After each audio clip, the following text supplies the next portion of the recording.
Good evening, everybody. This is Donovan from Gundam Model Builders, and I was requested, actually, I asked if people wanted to see my journey from start to finish with an LED conversion of Tallgeese, and I'm doing this mainly because the original video I watched, while interesting, I didn't like it too much. It's up on YouTube. I will eventually be posting a link to it. I also wanted to show some of the tools that I've been using to do this. Now, I only just started this today. So let's go ahead and get started on what I've got going on here. We'll start with the tools, and then we will move into what I've done with Tallgeese's head. I haven't worked on the rest of his body. I wanted to get the head done first. So first and foremost is your standard setup to cut your stuff out. All right, your nippers and your X-Acto knife. Next, I also run a set of files. These are very fine files. This is so I can clean up my nub marks. If you notice, there's not very many nub marks here or any ones that are really noticeable. The worst part was on the side of his head here. This nub mark got real bad. You can see there I had to clean it up with a marker. But, I mean, for just general looks, it doesn't see much. So, outside of that, with your standard tools, I have two more that I am using for this project. The first one is right here. This is a pin vise. I use this to drill in to right here. And the way the pin vise works is you literally hold it in place, so you can do something like this. You're holding your piece down, and then you can twist it without having to actually use two hands. I actually like this. Mine was a little bit cheaper. I think it was like maybe $1. It came in this kit, so I got a big kit here with a bunch of stuff.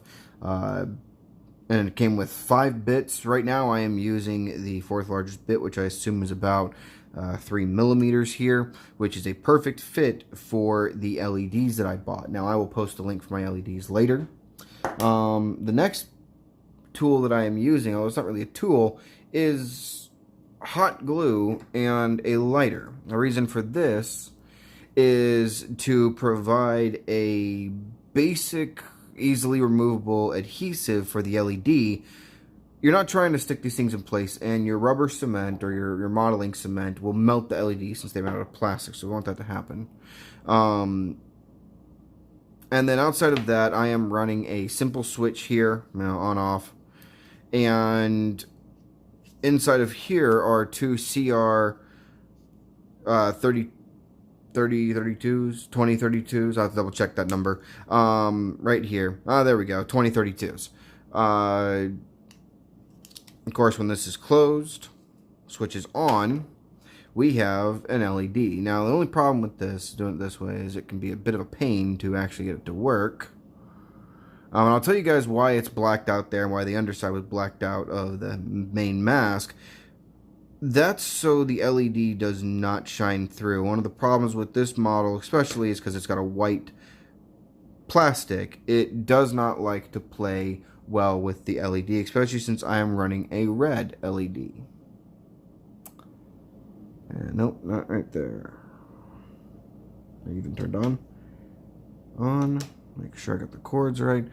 So right now, of course, I got negative. There we go. Come on. Okay. I have some difficulties getting these things to connect, and that's just mostly on me.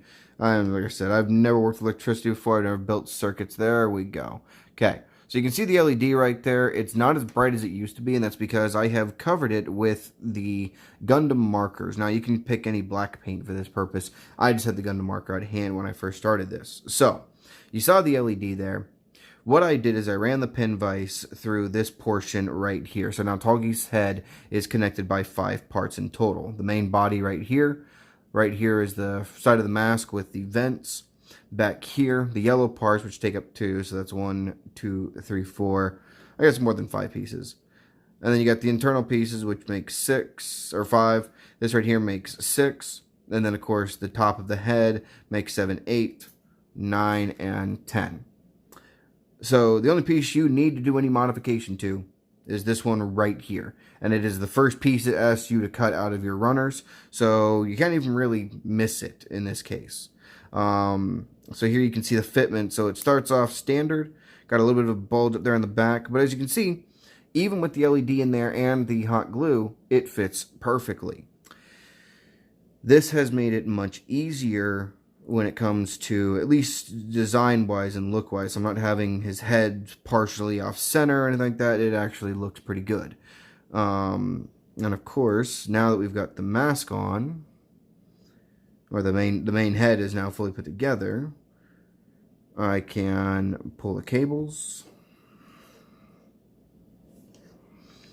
And you guys, some of you might have seen the pictures. These turned out really well, in my opinion. I'm not the best judge of opinion, but I think for my first time, it is definitely better than what it could have been, because I spent a lot of time studying up on this part of the project today. I think I watched, I don't know, an hour or 2 hours worth of video. And you can see there that it's a very subtle color, and it looks very good in the dark or light. Dark definitely washes out the white still, but I think that'd be unavoidable unless you went with a custom coloring. So then the next one is the beam saber. Now, the real grade Tallgeese comes with 2 sets of beam sabers, 1 clear, or 2 clear, and 2 pink. On recommendation of Nick, my partner in crime, or Gundam here, I went with blue. Now, your standard beam saber setup is just this part here, with the hilt and then the actual saber. They connect in with little pegs. That couldn't be done because the LED takes up a majority of the placement inside of the beam saber. So what I ended up doing is I cut off that peg and then used my Mr. Cement. So far, it has not damaged the LED. I had to be very careful with that because I needed to leave enough room for the beam saber. Now, the beam saber is still connected by the peg, but it is about half as tall as it used to be. And it creates a really neat effect, especially in the dark. So I'm probably going to see if I can edit in a picture of it in the dark, but the effect that it has on the beam saber is quite significant, and I am going to do this slightly off screen so I can bring it into screen for you guys to see this.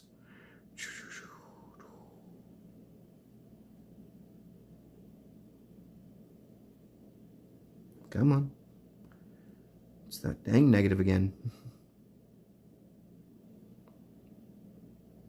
Okay, let's see it there. This has become quickly my favorite part of the Tallgeese LED conversion. Now, I had to do a lot of modification to this, and even though I have not built the hands, I don't know how exactly I am. Oh, and you can see it's not perfect, so I'm still working on this piece particularly. I'm not sure how I'm going to set this up in the hand and hide those wires. It might take a little bit of extra work. We shall see, but I will get it done. So anyway, guys, this is Donovan with Gundam Model Builders, and I am signing off for the night. Bye.